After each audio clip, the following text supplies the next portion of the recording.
News में आपका स्वागत है। मैं हूं मनोज और लगातार दरभंगा की पल पल की खबर हम आप तक पहुंचाने का प्रयास करते हैं। आपकी जितनी उत्सुकता है वो हम समय पर अपडेट आप तक पहुंचाने का प्रयास कर रहे हैं। दरभंगा में जो स्थिति है उसके अपडेट जानकारी के लिए दरभंगा डीएम डॉक्टर त्यागराजन ऐसे में हमारे साथ, और आज कुछ ऐसी पहलू हैं जिस पर आपको भी जानना आवश्यक है।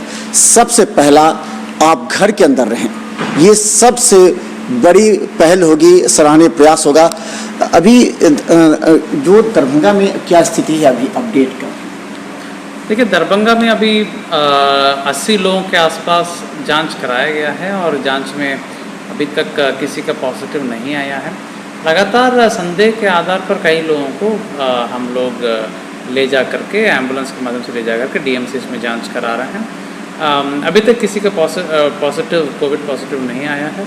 हम लोग लगातार नज़र बनाए हुए हैं, जैसे होगा फिर आगे की कार्रवाई की जाएगी।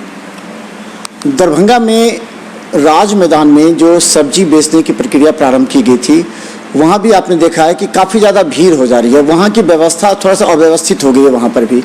इसके अलावा और कई जगह बाजार हैं। जब घरों तक, हमने कहा कि जब घर तक सब्जी वाले पहुँच रहे हैं आपके पास, तो बाहर निकलने की क्या आवश्यकता है?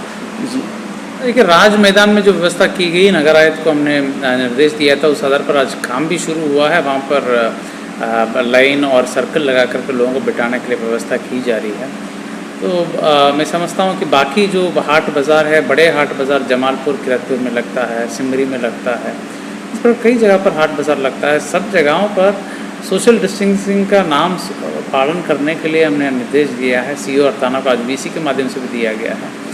दूसरा, जैसे आपने उपाय बताया था कि घर घर ठेला वेंडर्स को भी भेजा जा रहा है, तो सभी माध्यम से भीड़ हाट बाज़ारों में कम करने की कोशिश की जा रही है। खासकर देखा जा रहा है कि कभी कभी ऐसी स्थिति आती है कि कितने लोगों को पास इशू कर दिया गया है। बाजार समिति में कम से कम 200 लोगों को पास किया गया। एक दुकानदार के यहाँ 5-5 लोगों को पास इशू किया गया, वो भी मोटरसाइकिल पर किसी को साथ लेके चलते हैं। कई ऐसे जो पुलिस बेबस रहती है क्योंकि हर लोग दिखाते हैं पास, और ये दिन भर की प्रक्रिया रहती है। क्या कोई ऐसी योजना है जिला प्रशासन की कि सुबह 7 से 10 तक ही सभी लोग डॉक्टर का या फिर दवा का या सब्जी का या कोई भी किराना खरीद से, ऐसी परिस्थिति क्योंकि दिन भर पुलिस बेबस हो जाती है ऐसे लोगों में? देखिए, पास तो निर्गत करना अनिवार्य है एसेंशियल गुड्स को जो भी सप्लाई कराता है, अन्यथा दाम बढ़ जाएगी। तो जो भी आवश्यक वस्तुओं को सप्लाई करने वाले हैं या उनका करने वाले हैं, उसको विधिवत पास निर्गत करने के लिए अनुमंडल पदाधिकारी को प्राधिकृत किया गया। वैसे कोई गलत तरीके से पास निर्गत करने का शिकायत हमको अभी तक नहीं मिली है। लेकिन अब भीड़ कम करने के लिए यही उपाय है कि लोग ज़्यादा से ज़्यादा होम डिलीवरी का जो नंबर हम लोग ने सर्कुलेट किए हैं उस पर निर्भर हों, और ठेला वेंडर्स के माध्यम से सब्जियां जा रही हैं उस पर लें, और अन्य तरह जो भी पॉसिबिलिटीज़ है, आवश्यकता पड़ने पर ही घर से निकलें। यह भी हमने आदेश दिया है कि इवनिंग 6 बजे के बाद दवा दुकान, चिकित्सा दवा दुकान के अलावा कोई दुकान नहीं खुलेंगे, चाहे वो एसेंशियल गुड्स का है, खाने के सामान कुछ नहीं खुलेंगे। यही वर्तमान स्थिति है और सब इस चीज़ पर नज़र रखी जा रही है। क्या ऐसी कोई व्यवस्था हो सकती है कि सुबह 7 से 10 तक ही एसेंशियल गुड्स मिले, क्योंकि सब्जी के बाजार खुले रहते हैं, किराना दुकान खुले रहते हैं दिन भर, ऐसे में लोग दिन भर यही सामान ले जाते हैं और इससे भीड़ बढ़ जाती है दुकान से लेकर। देखिए, सरकार का आदेश को पालन करते हुए हम लोगों ने आदेश दिया कि इवनिंग 6 बजे तक इन सभी दुकानें खुले रहेंगे, चिकित्सा सेवा को छोड़कर। तो यही आदेश अभी तत्काल लागू है। दरभंगा में कितने क्वारंटाइन सेंटर बने हैं? खासकर कहा जाता है कि जो बाहर से आए हैं उनको क्वारंटीन में रखा गया है, तो इसे कितने हैं और क्या उनकी स्क्रीनिंग हो रही है, तो क्या स्थिति है? देखिए, बाहर से जो हाल में आए हैं 29, 30, 31 को, उनमें से सभी लोगों को हम लोगों ने क्वारंटाइन कैंप्स में रखे हैं। लगभग 2000 लोगों को क्वारंटाइन कैंप्स में रखा गया है, संख्या 157। इन सभी क्वारंटाइन कैंप्स का आज एक दिन का अभियान चला करके हम लोग जांच करा रहे हैं, ताकि इनमें से किसी का अगर लक्षण विकसित हो तो तुरंत हम डीएमसी चला करके कोविड पॉजिटिव का जांच करवा लें। ये आज पूरे ज़िला में आज जोर से हो रहा है। आप किसी भी क्वारंटाइन सेंटर जा सकते हैं, हर जगह टीम्स बना करके बांट करके हम लोग कर रहे हैं। इसके अलावा कल हम लोग सर्वेक्षण कराएंगे कि जो इस प्रक्रिया से छूट गए हैं, क्वारंटाइन कैंप से निकल कर घर चले गए हो या क्वारंटाइन कैंप में आने में हम लोग छोड़ दिए, उन लोगों का सर्वे करा करके हम लोग सर्वे सुनिश्चित करें, उनका भी मेडिकल जांच हो जाए। तो निश्चित तौर पर हाल में जो आए हैं उन सबको मेडिकल जांच जरूरी है, ताकि हम लोग निश्चिंत हो जाएं कि अभी हम लोगों का कोई खतरा नहीं। दरभंगा जिलाधिकारी के रूप में डॉक्टर त्यागराजन एसएम प्रत्येक दिन वीडियो कॉन्फ्रेंसिंग हर जगह हर बिंदु पर हर पल पर नजर रखकर आपकी समस्याओं के लगातार खड़े उतर रहे हैं। कई ऐसी आपकी समस्या को हम पहुंचाने का प्रयास करते हैं ताकि उस पर निदान भी हो जाए। अभी विपदा के समय में सबकी जिम्मेवारी अधिक हो गई है।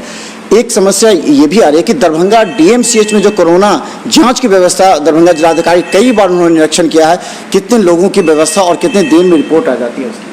देखिए, डीएमसीएच में जांच 2 दिन पहले से शुरू हुई है। इसमें 8 घंटे के अंदर रिपोर्ट मिल जाती है। रिपोर्ट कागज़ भले नहीं मिलता है, लेकिन पता चल जाता है कि पॉजिटिव या नेगेटिव कौन है लोग हैं, कितने लोग हैं। तो डीएमसीएच से जांच शुरू होने से काफ़ी फ़ायदा हुई है और हम लोगों को प्रायोरिटी पर रिजल्ट का पता चल जाता है। कहा जाता है कि 10 आदमी म्यांमार से जो आए थे, जो कई जगह मस्जिद में रहे। मौलाना का भी कहना, जो दरभंगा के जामा मस्जिद लड़ियासराय में है, वहाँ के मौलाना का कहना था कि जैसे आए थे फिर यहाँ कई मस्जिदों में रहे हैं। तो क्या ऐसे मस्जिद के में जो रह रहे हैं मौलाना, उनको भी क्वारंटीन किया जाएगा? उनके मेडिकल अभी तक इस पर कोई पहल नहीं हुई? देखिए, इस पर पुलिस कार्रवाई कर रही है और कार्रवाई के बाद ही कुछ हम कर पाएंगे इस पर। और खासकर बता दें, जिस तरह दरभंगा में एक आपके प्रति जो एक माहौल, एक कुछ ऐसे मानसिकता के लोगों ने किया है जिससे खौफ है, आक्रोश है लोगों में कि एक जिलाधिकारी जो दिन रात यहाँ पर बेहतर आपके एनजीओ के द्वारा, सरकार के द्वारा खाने की व्यवस्था, भूखे लोगों तक खाने की व्यवस्था की जा रही है। तो कितने ऐसे एनजीओ सेंटर बने हैं, कई लोग हैं जो अपने अपने तरीके से बांट रहे हैं। इस बात की गारंटी नहीं है कि वो कैसे लोगों को अपने काम में इस्तेमाल कर रहे हैं जिला प्रशासन के द्वारा, और कितने एनजीओ हैं जो इस तरह के काम में लग रहे हैं। और जहाँ जहाँ लोग ठहरे हुए हैं, क्या इस बात की सूची जिला प्रशासन के पास कितने लोगों तक खाना जा रहा है?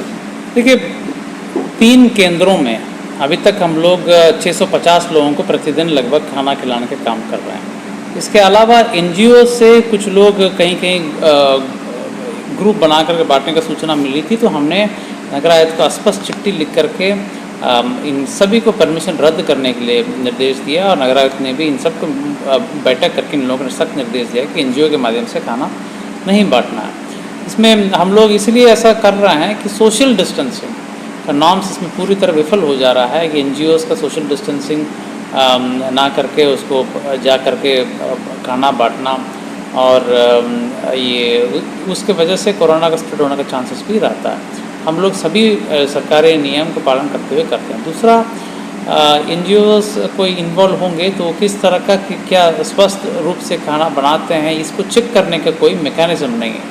तो चेक करने के मैकेनिज़्म नहीं रहने की स्थिति में हम लोग फिर कोई किसी भी घटना अगर हो जाती है तो बड़ी दिक्कत की स्थिति पैदा हो जाएगी। इसलिए हम लोग ने निर्णय लिया कि कहीं भी कोई भी अगर असहाय है, किसी को भी ज़रूरत है, ज़रूर एडिशनल सेंटर खोलने के लिए हम लोग तैयार हैं।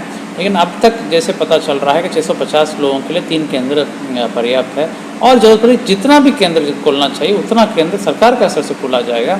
एनजीओ से हम लोग अनुरोध कर रहे हैं, निर्देश दिए हैं कि वो लोग अपने असर से बिना परमिशन का इस तरह का एक्टिविटीज़ में ना इन्वॉल्व। बाढ़ या सुखाड़ जैसा अलग प्रकार की जो आपदाएँ होती हैं वो अलग बात हो गई, लेकिन ये सोशल डिस्टेंसिंग का भी नॉर्म्स पालन करना है और खाना जो परोसा जाता है वो स्वच्छ रूप से बनाए हुए खाना को परोसना है। ये सबको दृष्टिकोण में हम लोगों ने ऐसा निर्णय लिया।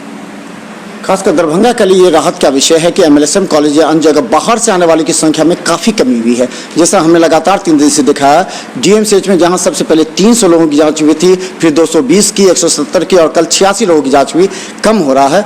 तो ऐसी परिस्थिति में एमएलएसएम कॉलेज में व्यवस्था की गई है। क्या जनप्रतिनिधियों के कंधों पर जिम्मेवारी दी गई है कि अगर आपके पंचायत या प्रखंड में बाहर से अगर कोई आते हैं तो उसकी सूचना दे और तुरंत कार्रवाई हो? उस पर बिल्कुल, सभी जनप्रतिनिधियों का हम लोग लगातार संपर्क में हैं। वीसी के माध्यम से, अन्य माध्यम से हम लोग फीडबैक लेते रहते हैं।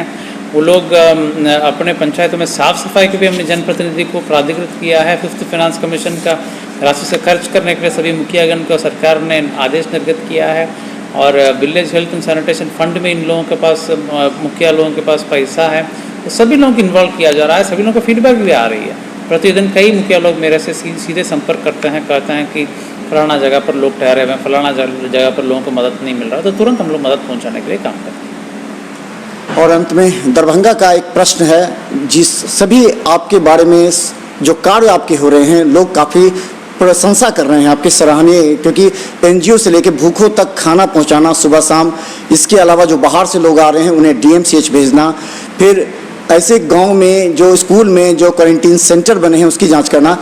एक फैसल नाम का व्यक्ति जिसने इस तरह का कुकृत्य किया है, जिसे लोग काफ़ी आलोचना कर रहे हैं, उसके बारे में कई नेताओं ने ये कहा है कि उस पर देशद्रोह का मामला दर्ज किया जाए। तो कैसा आप महसूस कर रहे हैं इस तरह की जो सूचना मिली होगी? तो देखिए, इस पर हम ज़्यादा कुछ नहीं कह पाएंगे। पुलिस अपना काम कर रही है, कानून अपना काम करेगा और यही है। लेकिन कोई भी इस तरह का लिखेगा किसी भी पदाधिकारी या किसी के विरुद्ध भी, जरूर कानून अपना काम करेगा। और अंत में एक संदेश हम भी करें, जब हम जान हथेली पर लेकर सड़कों पर आपको हर अपडेट खबर पहुंचाने का प्रयास कर रहे हैं, तो आप घर से क्यों निकल रहे हैं? घर के अंदर रहें, ये आपके लिए सबसे बड़ी सुरक्षा है। एक संदेश जनता के नाम से। देखिए, लॉकडाउन और सोशल डिस्टेंसिंग अभी तक जो अनुभव रहा है ये बहुत ही प्रभावशाली रहा। अभी कुछ केसेस मिल रहे हैं और जो भी केसेस मिल रहे हैं जो इंटरनेशनल ट्रैवलर्स के रूप में आए हैं उनका मिल रहे हैं। कम्युनिटी स्प्रेड अभी हम लोगों के यहाँ नहीं पाई जा रही। उसका मेन वजह है हम लोग जो भी इंटरनेशनल ट्रैवलर्स आए हैं, जैसे यहाँ पर 80 लोगों के आसपास ला करके डीएमसी में टेस्ट कराए गए और उनके संपर्क में जो आए हैं उनको भी हम लोग ट्रेस कर पा रहे हैं। सो अगर लॉकडाउन का पालन नहीं करेंगे, कोई एक दूसरी जगह से दूसरी जगह चले जाएंगे, माइग्रेट हो जाएंगे, तो हम लोग ट्रेस कराने में भी बड़ी मुश्किल स्थिति हो जाएगी और ये ईजिली स्प्रेड होने वाली बीमारी है और ये महामारी के रूप में तुरंत स्प्रेड हो जाएगा। इसलिए लॉकडाउन को पूर्ण रूप से पालन करें। बड़े बड़े देशों में हम लोग देख रहे हैं, इटली, यूएस, स्पेन में हज़ारों लोगों की मृत्यु हो रही है। वहाँ का स्वास्थ्य एकदम चौपट हो गया है।